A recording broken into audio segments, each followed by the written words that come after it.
Magandang araw po sa inyong lahat, no?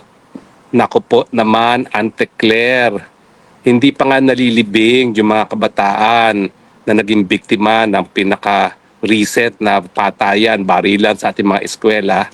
Heto ikaw, naninisi na naman. At ang pinili mo pang sisihin, yung ating mga bagong bayani, ang ating mga guro. Alam mo ba, ang ating mga guro, yan po ay napakalaki ng sakripisyong ginagawa nila para sa ating mga kabataan. Bukod pa doon sa kanilang pagtuturo sa classroom na napakadami mga estudyante, dito po sa Europa mga 25 lang kada classroom. Pero sa Pilipinas, nako, aabot po yan ng 50. Pero bukod pa po dyan, napakaliit ng sweldo. At meron pa silang napakadami mga trabaho, kasama na yung pagluluto ng pansit. Dahil nga po dun sa ating sinulong na panukalang batas, na naging batas, na pagkain para sa mga nagugutom na mag-aaral. Bukod pa po dyan, yan po ay mga ginang ng mga tahanan o di naman kaya ay mga esposo sa mga bahay na meron din katungkulan sa kanilang mga sari-sariling pamilya. At mahigit 8 oras po ang trabaho niyan dahil meron pa po yung actual na pagtuturo, meron niyang paggagawa ng mga lesson plan, meron niyang pag-check ng papers, at meron din po yan na pagbibigay ng guidance sa ating mga estudyante. Sa katunayan, no, dahil ngayon, napakatagal ng panahon na ginugugol ng mga estudyante sa eskwelahan kung ikukumpara sa bahay, kung hindi isasama yung oras sa pagtulog, talagang mas malaki po ang nagiging responsibilidad ngayon ng ating mga guro kesa sa mga magulang, no? At kaya nga po sa aking pananaw, hindi dapat isisi sa kanila ito mga nangyayari sa ating mga lipunan na barilan sa eskwelahan o di naman kaya yung pagbubuh sa isang bangag na presidente. Lilinawin po natin hindi po tinuturo sa eskwelahan ang pamamaril. Yan po nga ay hindi tinuturo sa ating eskwelahan at sinasabihan ng ating mga kabataan na kinakailangan lahat ng mga sigalot marisulba sa mga mapapayapang mga pamamaraan. Kasama po sa social studies yung pagsusunod sa ating mga batas. Kaya hindi ko po malaman kung saan hinugot ni Auntie Claire yung pagbibintang na ang mga pamamaril at mga pagbubu sa mga presidente ay itinuturo sa eskwelahan. Unahin muna po natin yung mga pamamaril dahil mas obvious po yan na hindi tinuturo ng mga guro. Pasensya na po kayo, no? Bukod sa ako'y apo ng isang elementary public school teacher at anak na isang high school public school teacher, ako rin po ay naging teacher. Hindi nga po yan grade school, hindi yan po high school, law school, pero mahigit 15 years po ang ginugol ko sa pagtuturo din sa isang pampublikong law school, ang Pamantasan ng Pilipinas. Now, naintindihan po namin na talagang dapat siguro may sisihin si Auntie Claire dito sa walang batid na at sunod-sunod na barilan sa mga eskwelahan. Pero mali po kung guro ang kanyang sisisihin. Dahil napakalaki na po na utang na loob natin sa kanila at imbis na sisihin, dapat siguro bigyan natin sila ng mga salita na magpapasalamat sa kanilang kabayanihan at mag-iinganyo na gawin ang kanilang mabuting mga gawain. Auntie Claire, hindi ko maintindihan ano na nangyari sa iyo. Hindi ka ba dumaan sa eskwelahan? Hindi ka ba nagkaroon ng karanasan na ikaw naman ay ginabayan ng tama ng mga teacher mo? Ikaw ba ay tinuruan ng teacher na magsinungaling at magkalat ng fake news? Kaya ang dami-dami mong fake news na sinasabi gaya ng ang mga guro ang mayroong pananagutan dahil sa mga nangyayaring kawalan ng batas sa ating bayan. Alam mo, sa totoo lang, napakadali naman na maintindihan kung bakit ganyan ang nangyari sa ating bayan. Kasi nga, nawawalan ng respeto sa batas. Bakit? Kasi yung presidente natin, alam ng lahat, ay unang-una gumagamit ng pinagbabawal na droga. O yan na isang krimen. And yet, siya yung dapat magpapatupad ng batas.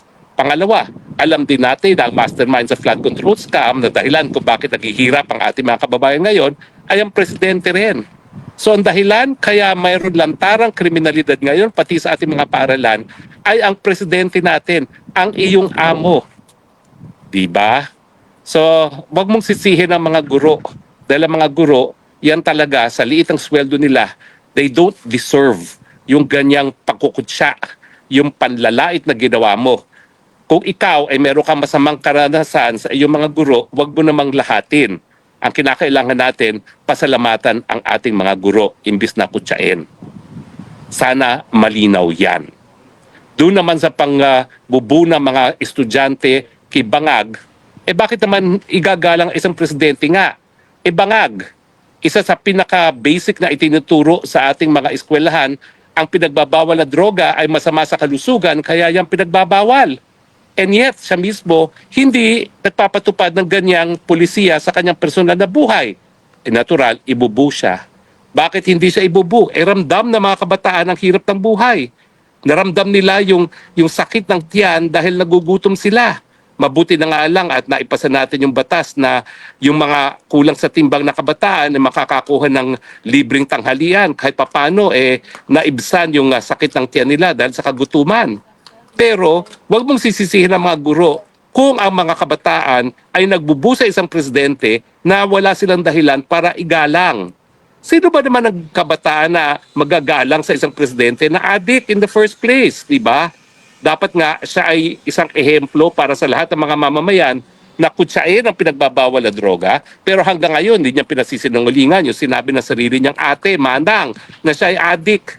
Buti sana kung yung pulboronic video lang ang katotohanan na siya ay addict. Hindi.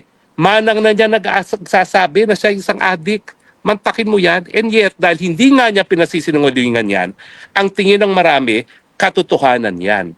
Paano naman siya re-respetuhin ng mga kabataan? Addict na presidente. Bukod pa dyan sa issue ng korupsyon.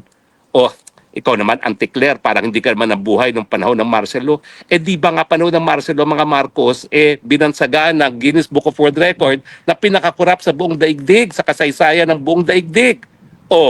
Anong nangyari? Pinagpatuloy ng Marcos Jr. yung trahedya ng pangungurakot sa gobyerno. At gayon, siya ang itinuro ng mga whistleblowers na siya ang arkitekto at siya ang mastermind ng kakurakutan. Lalo na doon sa 100 billion na insertion niya kung saan siya nakatanggap ng 25 billion. Paano mo naman marerespeto ang ganyang presidente? Hindi ba na kapag makita mo isang tao na hindi naman dapat sundan ng yapak, ipararamdaman mo yung damdamin na pag sinabi mo ay boo, yan talaga ay yung tunay na damdamin. At hindi mo pwedeng sabihin na yan ay dahil sa politika at hindi mo rin pa pwedeng sabihin yan dahil yan ay gawain ng mga guro. Dahil ang mga kabataan ang siyang nakakaramdam talaga ng mga problema sa ating lipunan. Dahil wala naman silang choice, wala silang kakayahan na buhayin ng kanilang mga sarili. Nakikita nila na talaga namang masipag ng kanilang mga magulang, pero napakahirap ng kanilang mga buhay. Kaya huwag ka magtataka kung binubu ang presidente, hindi yan sa sila ay walang modo. Kung hindi, kabubu talaga ang presidente na yan. You sow what you reap, no? Kung anong tinanim mo, yan din ang aanihin mo. Dahil ikaw ay wala ka namang mabuting ginagawa, wala kang problemang nalulutas, ikaw pa nagbibigay ng mas maraming problema sa mga mamamayan, natural, walang pag-ibig na mabubuo sa panig ng mga mamamayan. Bakit ba inibig ng gusto ng Pilipino si Duterte? Dahil, unang-una, nagbigay siya ng mas mabuti, mas mataas sa antas sa kabuhayan sa lahat. Mas kakaunting nagutom. Noong panahon ng COVID, ginastos ang lahat ng pwedeng gastusin para isalba ang buhay ng taong bayan. Ang mga OFW, pinauwi, walang gastos.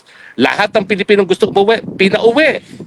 Nagkaroon ng libreng edukasyon sa state universities and colleges. Nagkaroon ng libreng wifi. Nagkaroon ng libreng gamot at libreng paggamot na ngayon ay hindi nagkakaroon ng katuparan dahil kinukurakot ng administrasyon na ito ang pera para sa gamot at paggamot ng ating mga kababayan. Di ba? Kaya kung gusto mong mahalin ang presidente, gumawa ka naman ng mga bagay-bagay na magiging dahilan para ikaw ay mahalin. Hindi po pwede na palibasa presidente ka, mamahalin ka na automatically. Hindi. Kinakailangan, bigyan mo sila ng dahilan para mahalin ang presidente. At ikaw bilang tagapagsalita, Anticler, ikaw ang dapat na nagsisimula na magkalat ng impormasyon kung bakit dapat naming mahalin ang bangag na presidente. Pinagbibigyan ka naman namin. Pinanunood namin ng iyong mga press briefing. Naririnig namin ang mga sinasabi mo. Pero ang mga lumalabas sa iyong mga bibig, imbis na mga dahilan kung bakit dapat namin mahalin ang presidente ito, lalo pa kami nabubuisit dahil ang dami mong fake news, ang dami mong mga kasunungalingan. Kaya kung gusto mong mahalin ang presidente at hindi ibu ng kabataan, gumawa siya ng tama. Siya ay mag-resign na. Ibigay na kay BP Sara dahil alam natin, habang hindi siya tumatalikod sa pinagbabawal na droga, hindi niya kakayanin na maglingkod sa ating lipunan. Auntie Claire, tagapagsalita ka. Sana maging instrumenta ka para maging mas katanggap-tanggap ang palpak mong amo. Pero sa totoo lang, pinalalala mo pa ang iyong amo. Wala nang dahilan para mamahal, nabubuwisit pa ang taong bayan dahil sa iyong kasinungalingan, dahil sa iyong mga fake news, at ngayon, sinisisi mo pa ang ating mga guro. Huwag naman ganyan. Kung gusto ninyong mahalin ang taong bayan, mas mabuti pa, pareho na kayo na iyong amo, mag-resign. At talagang baka mapatawad pa kayo ng taong bayan sa inyong mga kapalpakan, sa inyong kakurakutan, at sa inyong paggamit ng pinagbabawal na droga. Diba? Well, anyway, maraming salamat po mga kababayan. Sana pakinggan tayo ni Auntie Claire, pero alam ko naman yan, pasok kaya sa isang tenga, labas sa isang tenga. Ewan ko ba, may sariling mundo ata siya, pero bahala na po siya. Dahil tayo naman po, tayong maghuhusga, hindi ang tagapagsalita. At ngayon, ang husga ng taong bayan, palpak, palpak, palpak. At lahat po yan ay napapatunayan ng sunod-sunod na mga surveys na nagsasabing wala na tayong tiwala kay Marcos Jr., wala na tayong approval kay Marcos Jr., talagang dapat mag-resign na siya. Salamat po sa inyong patuloy na pagtangkilik ng Spokes Hour. Naririto po tayo habang naririyan kayo, nakikinig at sumasang-ayon. Hanggang sa muli po, ito po yung Spokes sa Bayan nagsasabi, I love you, Philippines. You're the only country that I love. You're the only country that I have. Bye for now.